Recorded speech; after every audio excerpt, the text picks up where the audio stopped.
Solo existe un Dios, solo un mediador en el cielo. En mi lugar Él pide al Padre mi perdón. Él habla en mi favor, pues mérito hay en Él. Y frente al Padre siempre pide a mi favor. El mediador me salva. Muy buenas, gracias por sin yo acompañarme. Le habla el hermano merecer. Roldán Chinchilla y estamos en la lectura y comentario del Evangelio de Mateo. Y estamos en el capítulo 23, en el versículo 14 en adelante. Este es el número 50. Y procederemos a la lectura de la escritura. Ay de vosotros, escribas y fariseos hipócritas, porque devoráis las casas de las viudas y como pretexto hacéis largas oraciones. Por esto recibiréis mayor condenación. Ay de vosotros, escribas y fariseos, hipócritas, porque recorréis mar y tierra para hacer un prosélito, y una vez hecho, le hacéis 2 veces más hijo del infierno que vosotros. Ay de vosotros, guías ciegos, que decís: si alguno jura por el templo, no es nada, pero si alguno jura por el oro del templo, es deudor. Insensatos y ciegos, porque ¿cuál es mayor, el oro o el templo que santifica el oro? También decís: si alguno jura por el altar, no es nada, pero si alguno jura por la ofrenda que está sobre él, es deudor. Necios y ciegos, porque ¿cuál es mayor, la ofrenda o el altar que santifica la ofrenda? Pues el que jura por el altar, jura por él, y por todo lo que está sobre él.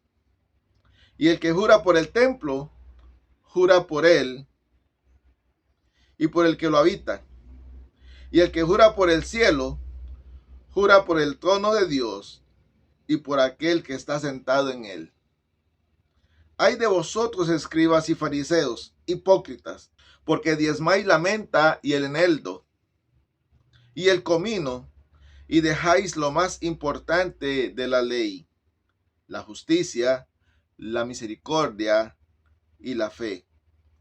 Esto era necesario hacer sin dejar de hacer aquello. Guías ciegos, que coláis el mosquito y tragáis el camello. Ay de vosotros, escribas y fariseos hipócritas, porque limpiáis lo de fuera del vaso y del plato, pero por dentro estáis llenos de robo y de injusticia. Fariseo ciego, limpia primero lo de dentro del vaso y del plato, para que también lo de fuera sea limpio. Ay de vosotros, escribas y fariseos hipócritas, porque sois semejantes a sepulcros blanqueados, que por fuera a la verdad se muestran hermosos, mas por dentro estáis llenos de huesos, de muertos y de toda inmundicia. Así también vosotros por fuera a la verdad os mostráis justos a los hombres, pero por dentro estáis llenos de hipocresía e iniquidad. Ay de vosotros, escribas y fariseos, hipócritas, porque edificáis los sepulcros de los profetas y adornáis los monumentos de los justos, y decís: si hubiésemos vivido en los días de nuestros padres, no hubiéramos sido sus cómplices en la sangre de los profetas. Así que dais testimonio contra vosotros mismos de que sois hijos de aquellos que mataron a los profetas. Vosotros también llenad la medida de vuestros padres. Serpientes, generación de víboras, ¿cómo escaparéis de la condenación del infierno? Por tanto, y aquí yo os envío profetas y sabios y escribas, y de ellos a unos mataréis y crucificaréis, y a otros azotaréis en vuestras sinagogas, y perseguiréis de ciudad en ciudad, para que venga sobre vosotros toda la sangre justa que se ha derramado sobre la tierra, desde la sangre de Abel, el justo, hasta la sangre de Zacarías, hijo de Berequías, a quien matasteis entre el templo y el altar.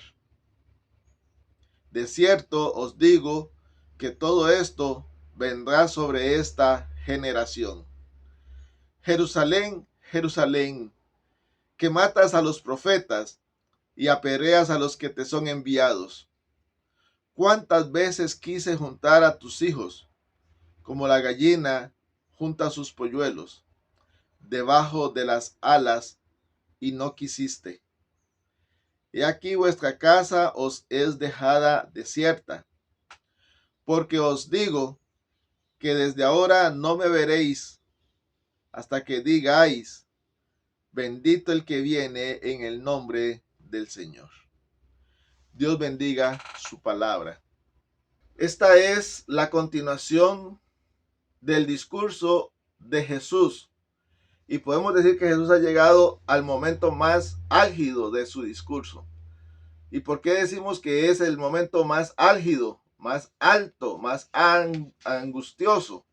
Por la forma en que él va a confrontar a los fariseos y a los escribas, quienes se suponía eran el modelo a seguir, eran los que debían de guiar al pueblo hacia Dios, pero ellos se habían enfrascado y atorado en las tradiciones humanas, y así habían perdido el rumbo, no solamente de sus vidas, sino también estaban extraviando a todos aquellos que ponían su esperanza en estos maestros.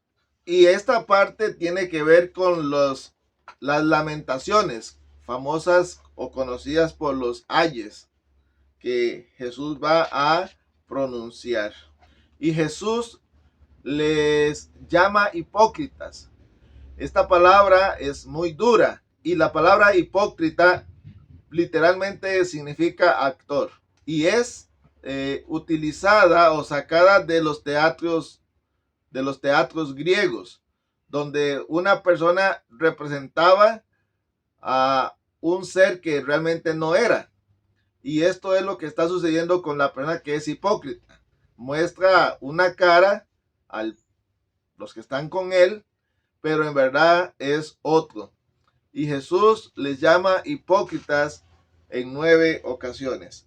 El primer señalamiento de Jesús tiene que ver con la actitud de ellos de no querer aceptar el reino de Dios que se estaba predicando ya hace varios años, comenzando desde Juan el Bautista. Y ni ellos querían aceptar ese reino y a Cristo y a Jesús como el Cristo, y tampoco permitían que los demás pudieran acercarse y entrar al reino también. Esto los hará dignos de condenación.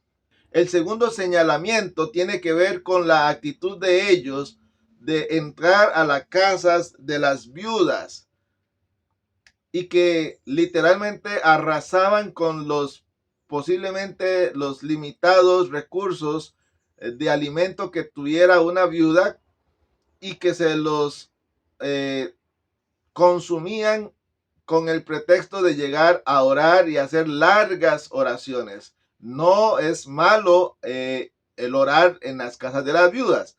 Lo malo es llegar y consumir sus bienes en lugar de venir y ayudarle a darle los bienes que ella necesita.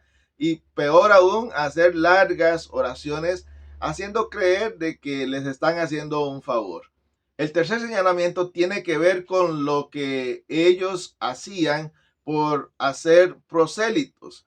Si bien no era una actitud o no era algo que ellos realmente hacían activamente, pero cuando un fariseo o un escriba encontraba a un gentil que estuviese interesado en la religión judía y en el Dios de los judíos, ellos le encaramaban grandes cargas, cosas que ni siquiera ellos querían hacer. Y de esa manera, el prosélito, al ver que seguir la religión judía era un asunto muy costoso por el asunto de las cargas, ellos iban a apartarse. El cuarto señalamiento es una acusación a lo que ellos son, y son guías ciegos que quieren guiar a otros que también son ciegos. Profesando ser líderes, guías, realmente los estaban dirigiendo hacia la condenación del infierno. Y también Jesús critica sus actitudes en cuanto a los juramentos, porque para ellos era más importante las cosas materiales que la persona de Dios y lo que en el templo representaba la presencia de Dios, como el altar y como el lugar de las ofrendas, donde ellos querían hacer más énfasis en el dinero o en las ofrendas materiales que en aquel a los cuales se les daba. Y también era un menosprecio a la personalidad de Dios. El quinto señalamiento de Jesús contra escribas y fariseos tiene que ver con la actitud de el diezmar. Y preste atención que este texto ha sido mal utilizado por muchos pastores y defensores del diezmo. Jesús no está mandando a la iglesia a diezmar con estas palabras. Jesús está haciendo un señalamiento de lo que los fariseos y escribas estaban haciendo. Y lo que les está señalando en este momento es la exageración de ellos por querer cumplir ciertas partes de la ley y olvidar otras. Y Jesús menciona que tanto una como la otra son importantes por cuanto son la ley de Dios. Pero pensar que hay mandamientos que yo puedo cumplir y olvidarme de los otros es insensato, es ilógico y no es permitido por Dios. Y recuerde que esto está dado en el contexto de la ley de Moisés, que estaba vigente todavía hasta el día de la cruz. Y Jesús utiliza una imagen muy vívida, el del mosquito y el camello, diciéndoles que ellos eran tan estrictos en unas cosas, pero flojos en otras.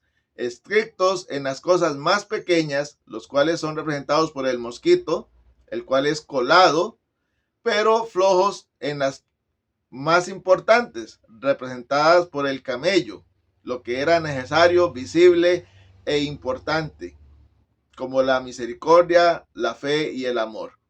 Así que Jesús les ha estado señalando su hipocresía. Como sexto señalamiento, Jesús les señala su forma de vida externa. ¿Por qué? Porque la vida religiosa de los escribas y los fariseos estaba puesta en las formas externas, donde las personas que les rodeaban pudieran pensar que ellos eran sumamente santos, impecables, cercanos a Dios, mientras que los demás no estaban a esa misma altura. Y su censura tiene que ver con lo que ellos hacen, porque un fariseo y un escriba tenían que ver antes de comer o antes de beber algo. Ellos tenían que asegurarse de que el plato o el vaso en el cual se iba a comer o beber debía de ser lavado ante sus ojos antes de que se les sirviera la comida o la bebida. Ellos evitaban que se les sirviese en un utensilio sucio, pensando que si ese utensilio estaba sucio iban a contaminarse por dentro. Jesús les dice que lo importante es lo que se produce dentro del hombre y que después sale a la luz ante los ojos de los demás. El séptimo señalamiento de Jesús es acerca de su verdadera situación espiritual. Y les dice que ellos son semejantes a los sepulcros. En el tiempo de Jesús, y realmente no sé si todavía es una práctica, pero los judíos, cuando se acercaban las fiestas, especialmente la fiesta de la Pascua, ellos mandaban a limpiar y a encalar los sepulcros de sus antepasados y a restaurar, limpiar y ornamentar los monumentos de los patriarcas o de los grandes personajes de su historia. Algunos de ellos todavía permanecían hasta el día de hoy, como por ejemplo el sepulcro del rey David, el cual Herodes mandó a reconstruir y hacerlo bien visible en medio de la ciudad. Pues esta actitud de emblanquecerlos era, o esta costumbre, era una señal de que los fariseos y escribas tenían una vida espiritual similar. Por fuera lucían bonitos, toda su vestimenta, todos sus flecos, toda su filactería daban la apariencia de algo muy hermoso, así como una tumba bien cuidada por fuera daba el aspecto de ser algo hermoso, pero por dentro lo que contenía esa tumba eran huesos y pestilencia y cosas por el estilo. Y Jesús los compara de la misma manera a los fariseos y a los escribas, que por dentro ellos con sus iniquidades, sus actitudes, su maldad y aún sus malos pensamientos eran algo repugnante ante los ojos de Dios. Aunque los hombres no podían distinguir ni ver esto, Dios sí los veía, y ahora Jesús se los está diciendo abiertamente, de que ellos eran pura apariencia. Así que, amado hermano y amado amigo, no se deje llevar por las apariencias de líderes religiosos que con sus vestimentas, su forma de caminar, su manera pausada, el cruce de sus manos, la forma en que se sienta, la forma en que camina y todo este sistema de apariencia, lo único que oculta es que están realmente lejos de Dios. Y el octavo señalamiento tiene que ver con las intenciones que ellos realmente ocultaban. Ellos ocultaban sus intenciones ante el pueblo, y por eso todo lo que hicieron contra Jesús lo hicieron a escondidas, de noche, cuando sabían que las multitudes estaban lejos de Jesús, sabiendo que Jesús estaba solo con sus discípulos, y podían entonces hacer sus planes malévolos contra Jesús. Jesús les dice que ellos, al igual que sus antepasados, ahora también estaban llegando al colmo, no solamente de rechazar el mensaje de Dios, sino también al mensajero. Y Jesús les advierte que esto no será solamente con él, sino con aquellos que él va a enviar. Él va a enviar a otros posteriormente a seguir buscando el arrepentimiento de ellos. La misericordia de Jesús aún es tan grande que aún después de su muerto va a enviar a algunos para que traten de lograr sacar o lograr para que ellos traten de buscar el arrepentimiento de este tipo de grupos sociales. Pero ellos, al igual que sus antepasados, van a actuar de la misma manera. No solamente lo van a rechazar, lo van a callar, sino que los van a matar. Jesús, con sus palabras, no pretende ofenderlos.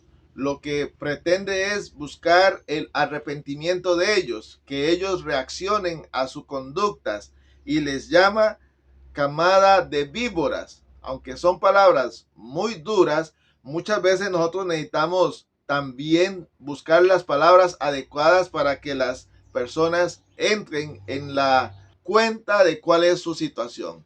Lógicamente, nosotros no tenemos la autoridad de Jesús en ese sentido, pero sí podemos buscar palabras adecuadas para hacer despertar la conciencia de aquellos que están adormecidos. El mismo Juan también los había llamado de la misma manera unos 4 años atrás al comenzar su ministerio. Una de las partes más llamativas es cuando Jesús dice que estas cosas van a acontecer durante esta generación. Esto es importante que lo tengamos en cuenta, porque esta expresión se va a repetir en el próximo capítulo referente a las señales de la destrucción de Jerusalén.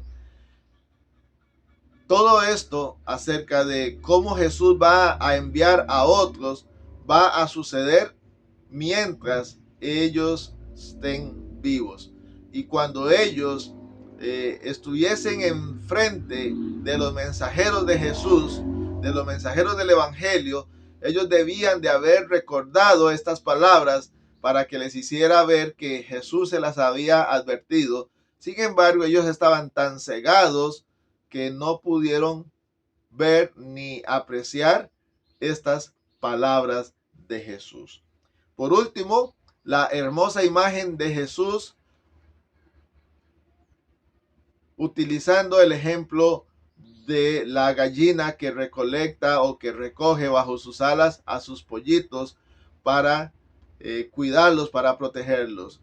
Jesús en diferentes ocasiones intentó acercar hacia él a todo el pueblo, pero lastimosamente el pueblo no quería acercarse ni protegerse bajo las alas de Jesús. Esto lo que les iba a traer era la destrucción, como se dio en el año 70 con la destrucción de Jerusalén por parte del Imperio Romano. Gracias por acompañarme. Recuerde que estamos en los últimos capítulos del Evangelio de Mateo y queremos invitarle para que usted se llene de fervor en esta lectura y análisis. Nos vemos en el próximo video. Que Dios les bendiga. Solo existe un Dios, solo un mediador en el cielo. En mi lugar Él pide al Padre mi perdón. Él habla en mi favor, pues mérito hay en Él. Y frente al Padre siempre pide a mi favor.